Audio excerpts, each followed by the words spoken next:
Hoy, Enrique Insunza pidió licencia como senador para ausentarse durante este periodo extraordinario y tratar de que así Morena y sus aliados alcancen la mayoría necesaria para aprobar la reforma constitucional que permite la nulidad de las elecciones ante lo que consideran una injerencia extranjera. Y bueno, Insunza dijo que está en la Ciudad de México, pero nadie lo ha visto. Hay quienes dicen que repitiendo lo que se hizo hace algunos años con el hermano de Leonel Godoy, acusado como Insunza de narcotráfico, pudo haber sido introducido al Senado en forma subrepticia, en forma secreta. Insunza también dijo que estaba en su natal Badiraguato, pero luego lo vimos en el Country Club de Culiacán junto con otro presunto delincuente, el también senador Javier Corral, que dijo que se encontraron ahí porque ahí es donde vive Insunza. Entonces no vivía en Badiraguato, vive en el Country Club, en la zona más exclusiva de la ciudad de Culiacán. Lo cierto es que está escondido porque sobre todo ahora que no tiene fuero, va a ser por unas horas solamente, quiere recuperarlo mañana en la tarde, puede ser detenido o extraído en cualquier momento. Insunza no se deja ni siquiera ver. El senador morenista Enrique Insunza Cázares enfrenta graves acusaciones por parte del Departamento de Justicia de los Estados Unidos, que lo vinculan al narcotráfico. Dice que las acusaciones en su contra son falsas y dolosas, que quien nada debe, nada teme, pero permanece escondido desde hace varias semanas. Para seguir en su madriguera a salto de mata, el senador de Morena solicitó licencia temporal para separarse de sus funciones. No quiere ser localizable, solo para sus cercanos o cómplices, como cuando se reunió con el senador Javier Corral, también presunto delincuente, en el Country Club de Culiacán. Así, luego de casi un mes escondido, Insunza pidió licencia al cargo de senador de la República. Aunque muchos se preguntan, ¿cómo lo hizo? Como un roedor. Nadie lo vio ingresar al Senado, tampoco se le vio en su oficina y mucho menos en los pasillos del recinto.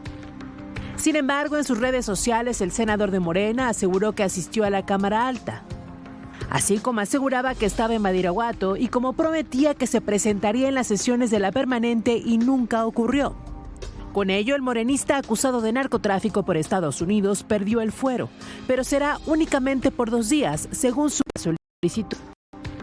Incluso hay quien supone que utiliza la misma artimaña que hace años aplicó otro legislador con vínculos con el narcotráfico, Julio César Godoy Toscano, hermano de Leonel Godoy, y que ahora mismo está escondido en el Senado.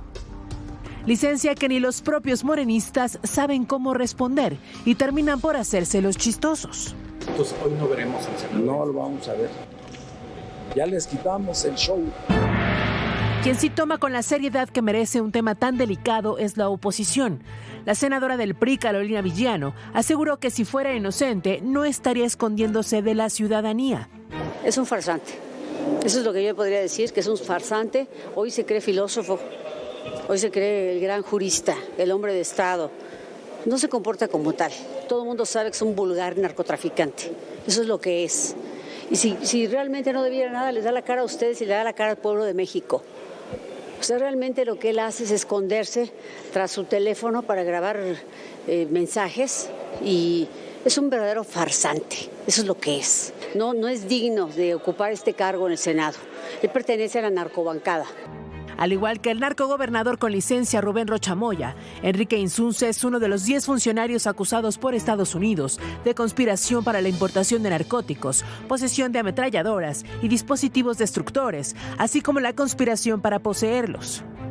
Por esta acusación, el martes se presentó a declarar ante la Fiscalía General de la República con sede en Culiacán. El citatorio incluyó a Rubén Rocha Moya, el alcalde con licencia de Culiacán, Juan de Dios Gámez Mendívil, así como Damaso Castro Saavedra, vicefiscal general de Sinaloa con licencia, y Marco Antonio Almanza Áviles, exjefe de la Policía de Investigación de la Fiscalía Estatal. De los 10 acusados, 2 están ya bajo custodia de las autoridades estadounidenses: Gerardo Mérida Sánchez, exsecretario de Seguridad Pública de Sinaloa, y Enrique Díaz Vega, exsecretario de Administración y Finanzas. Y mientras Insunza permanece escondido porque ahora puede ser detenido o extraído en cualquier momento, la maquinaria de la Corte sigue intentando engañar a los ciudadanos con argumentos irrisorios, como el de Genaro Villamil, que esta tarde publicó en redes sociales que Insunza es perseguido y señalado mediáticamente con absurdos y mentiras. Como si no supiera que el Departamento de Justicia de Estados Unidos y la Corte del Distrito Sur de Nueva York presentaron cargos por tráfico de narcóticos, conspiración para poseer artefactos explosivos y posesión de ametralladoras. En el expediente se indica que durante su gestión como secretario de Gobierno de Sinaloa, sostuvo reuniones con líderes de los Chapitos para acordar protección estatal al cártel de Sinaloa.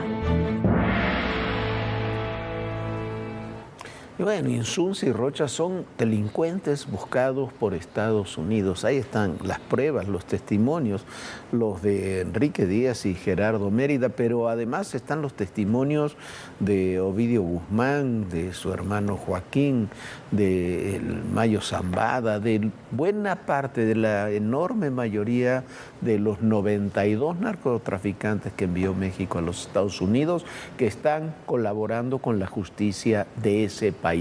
Ahí están construidas las pruebas que ya pasaron por un gran jurado, ya comenzó el juicio, ya comenzó el proceso, incluso el estatus legal tanto de Rocha como de Insunza como de los demás acusados ya ha cambiado.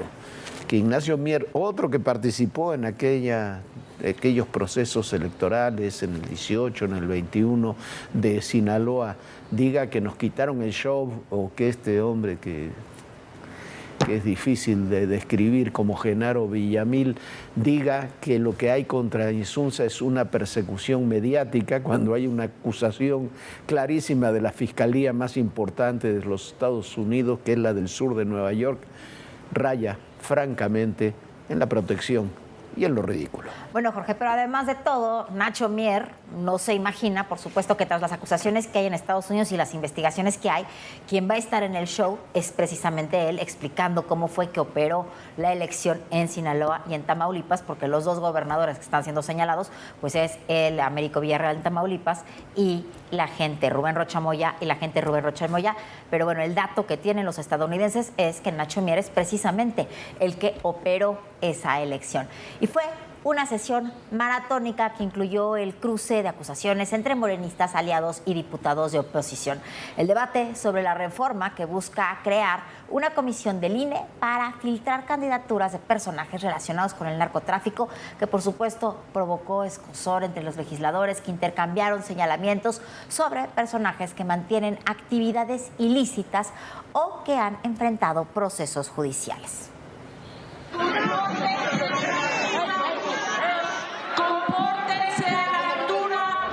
Así fue una de las sesiones más álgidas de la Cámara de Diputados. El recinto se convirtió en un ring entre un priista y un morenista. De gordo, borracho, pinche stripper. No llegaron a los golpes, pero el conflicto luego era entre legisladores de Morena, Sensayén Escobar y Mario Carrillo. Sesión, los legisladores del oficialismo aprobaron una reforma para crear en el INE una comisión antinarcocandidatos en las campañas. El PRI desplegó una manta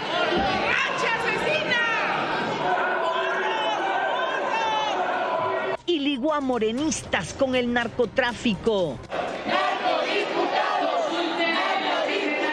Ahora resulta que el partido más señalado por tener vínculos con el crimen organizado pretende revisar la integridad de las candidaturas, por favor. La oposición acusó que los narcos se visten de guinda. Todos los caminos llevan a Palenque. Los sobrinos del almirante José Rafael Ojeda, señalados por la Fiscalía como cabezas de la red de huachicol fiscal. El nombramiento de Julio Carmona, hermano de Sergio Carmona, rey del huachicol, como responsable de la aduana de Reynosa. Adán Augusto, el senador que todavía goza de fuero, investigado por Sedena en el caso Olmeca, vinculado con la organización de la Barredora. Y sí, lo más sonado, y el Rocha. No voy a poner en manos de las fiscalías del narco y de las policías del narco la democracia de México. Con la nueva disposición, el INE tendrá que verificar con los cuerpos de seguridad la integridad de los aspirantes a un cargo de elección popular a petición de los partidos políticos. Para el priista Rubén Moreira, la reforma a la ley es letra muerta.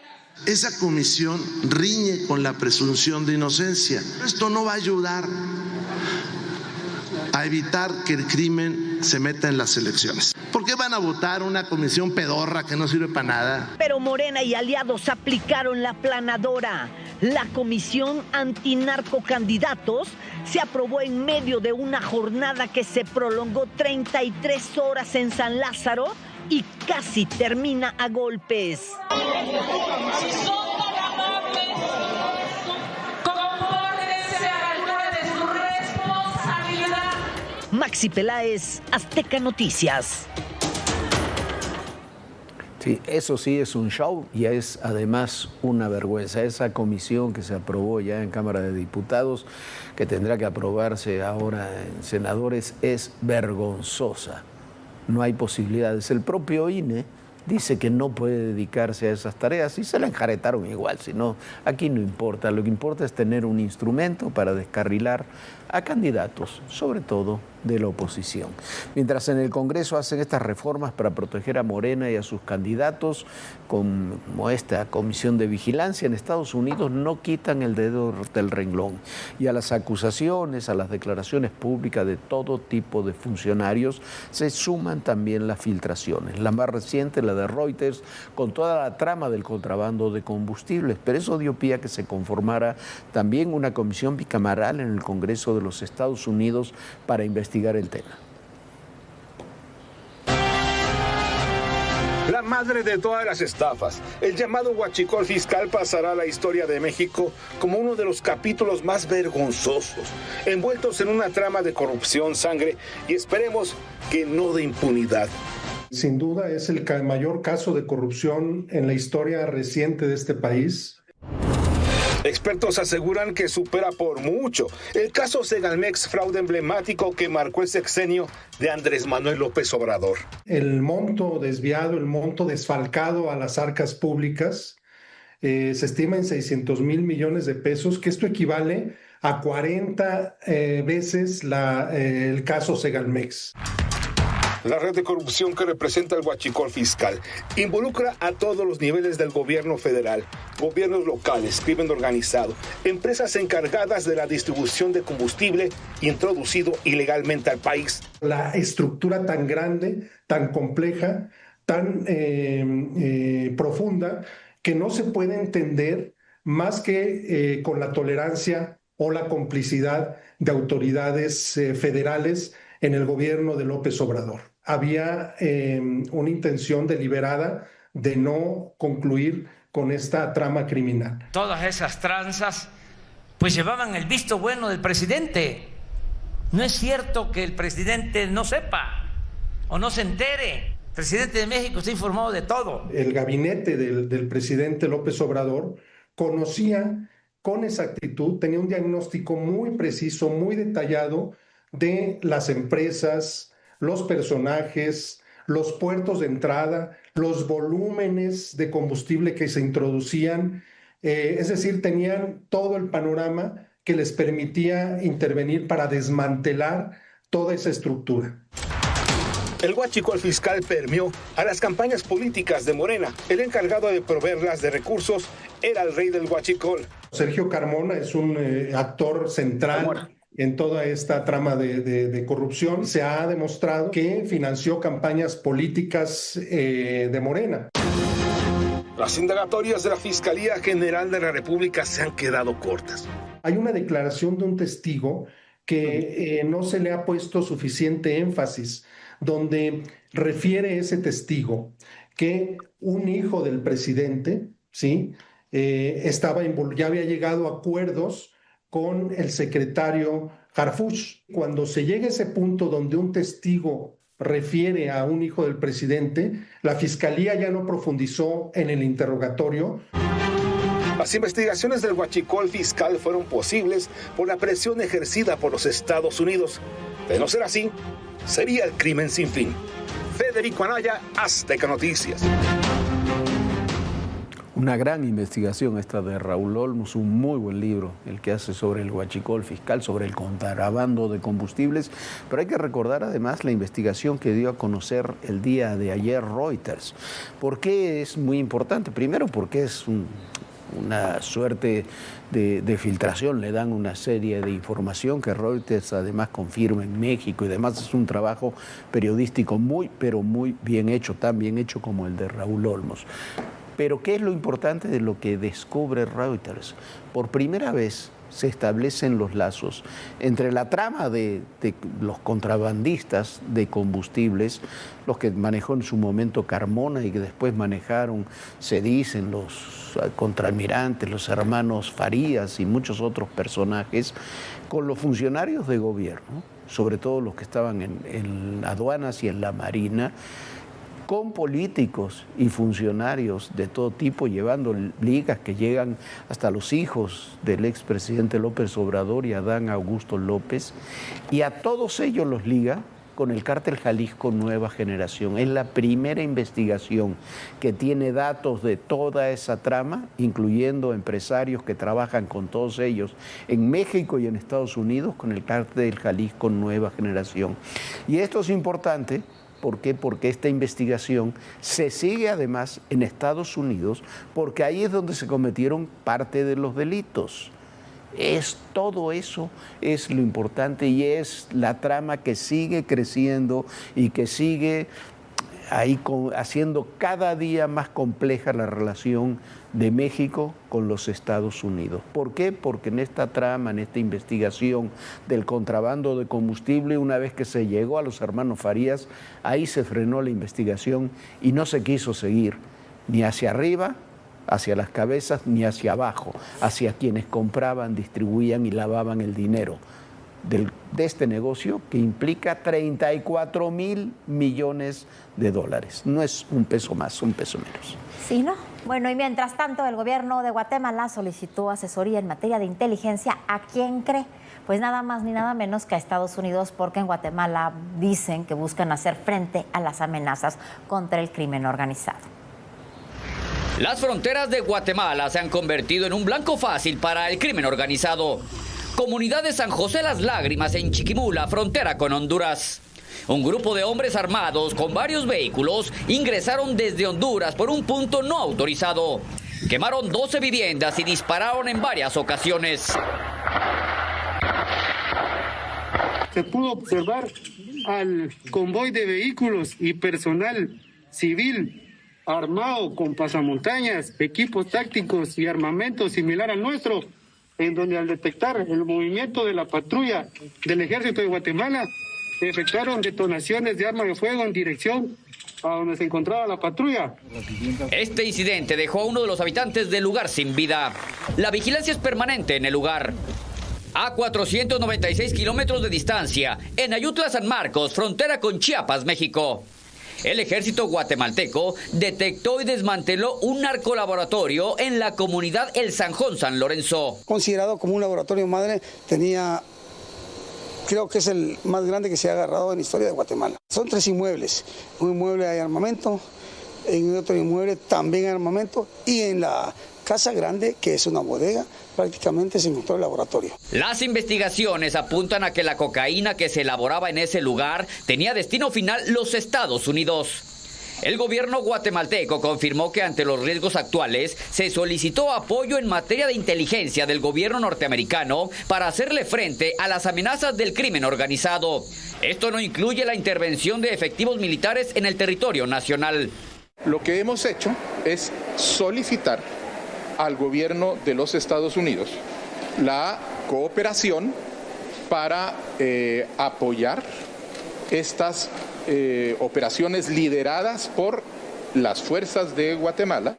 El operativo Cinturón de Fuego permanece activo en la frontera entre Guatemala y México, catalogada como un punto rojo ante la incursión de los cárteles mexicanos a territorio guatemalteco. Luis Armando Lamadrid, Azteca Noticias.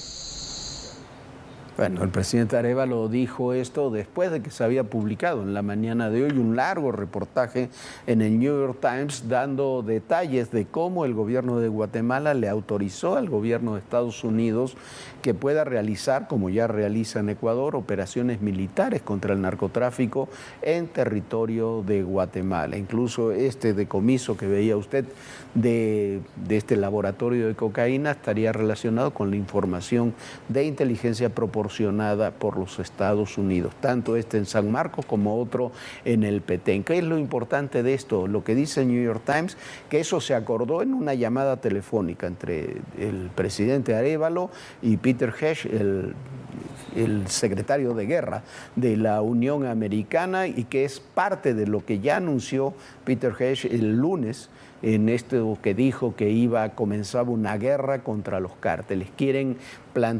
Están planteando una intervención similar en Honduras, en Guatemala, con tropas estadounidenses, que a su vez lo dice también el New York Times, sirva para presionar a México. Mientras tanto, mientras todo esto ocurre, se nombró la nueva subsecretaria para América del Norte, Cristina Planter, una joven funcionaria de la Cancillería, que no la conocemos con mucha experiencia en esos temas, pero bueno, ahí la designaron, ya es la nueva subsecretaria para América del Norte. Uno podría esperar que necesitamos en esa posición a alguien con mucha experiencia. Le deseamos que le vaya muy bien. Pero y en TV Azteca siempre defendemos la verdad, por eso hoy le vamos a contar con hechos de la evolución de nuestra señal aquí en ADN Noticias, desde el rescate que se tuvo a CNI, su relanzamiento como Proyecto 40 y hasta lo que hoy somos, la plataforma de noticias más vista del país. De nuevo, la presidenta Claudia Sheinbaum, mal informada, señala la forma en la que el empresario Ricardo Benjamín Salinas Pliego se hizo de la señal de CNI. Hoy, ADN Noticias. La apropiación de Canal 40 por ese grupo, pues fue de una manera violenta. Es preciso recordar que la adquisición se realizó conforme a la ley. Aquí los hechos. En 1998, Canal 40 era una empresa quebrada. Para rescatarla financieramente, su entonces dueño, Javier Moreno Valle, firmó una alianza con TV Azteca para que le inyectara capital a cambio de compartir contenidos y espacios publicitarios. Javier Moreno Valle recibió, en calidad de préstamo, $25 millones para reestructurar la deuda del canal. De manera unilateral, Javier Moreno Valle desconoció el acuerdo y los contratos con Salinas Pliego. En 2000, dejó de transmitir los contenidos de Azteca y nunca pagó el préstamo. Ahí comenzó una batalla legal. Un panel arbitral internacional le dio la razón a Ricardo Salinas Pliego y reconoció que Javier Moreno Valle tenía adeudos con Grupo Salinas. Fue entonces que en el 2002, y respaldado por una resolución legal, TV Azteca recuperó la planta transmisora en el Cerro del Chiquihuite, en la Ciudad de México. A pesar de que el derecho y la ley asistían a TV Azteca, en enero de 2003 regresó la señal a Moreno Valle, debido a un amparo y a lo dispuesto por la entonces Secretaría de Comunicaciones y Transportes. El compromiso fue que Moreno Valle pagaría la deuda a TV Azteca. Esto nunca ocurrió. En 2005, llegó el colapso. Los trabajadores de CNI se fueron a huelga después de meses que Javier Moreno Valle no les pagó su salario. Pasaban los meses y no llegaban quincenas, no llegaba ningún pago. Inclusive, ya veíamos el abismo, ¿no? Ya no había vuelta atrás, teníamos que hacer la huelga. 350 empleados denunciaron incumplimientos contractuales y el canal dejó de transmitir.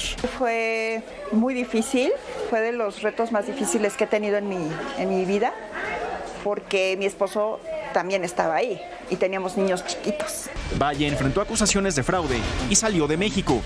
Grupo Salinas se encargó de rescatar a CNI, pagó los pasivos laborales y acordó con el sindicato para que el canal volviera al aire. Así, el 21 de febrero de 2006, TV Azteca relanzó la señal de Canal 40 como Proyecto 40. 11 años después, el 13 de marzo de 2017, el canal evolucionó a ADN 40. Ahora como ADN Noticias, el canal se consolidó como la plataforma de noticias más vista y consultada en México. Tras pasar la huelga en CNI, Salomón lleva 20 años con empleo, sin dejar de cobrar una sola quincena. Lo he hecho y lo seguiré haciendo pues hasta el resto de mi vida, el hecho de tener de ser camarógrafo y ser el ojo del televidente, el cual me enorgullece bastante, pero pues le seguiremos echando ganas y los momentos difíciles pues creo que ya pasaron, porque creo que lo mejor está por venir. Actualmente, decenas de aquellos trabajadores que se quedaron sin sustento por el fraude de Javier Moreno Valle, como Diana, Juan José y Salomón, colaboran en ADN Noticias y Azteca Noticias, gracias al rescate de Ricardo Benjamín Salinas Pliego y Grupo Salinas. Hugo Vela, Azteca Noticias. Pues bueno, yo soy uno de esos empleados que estuvieron en CNI Canal 40, el anterior, donde por supuesto nunca nos pagaron, ¿verdad, Jorge? Pero bueno, ya nos vamos. Muchísimas gracias por habernos acompañado. Nos vemos mañana aquí en Todo Personal. Descanse, sueñe bonito. Buenas noches. Muy buenas noches, Viviana. Muy buenas noches a todos ustedes. Y recuerden, el poder y en la política todo, pero absolutamente todo es personal. Gracias.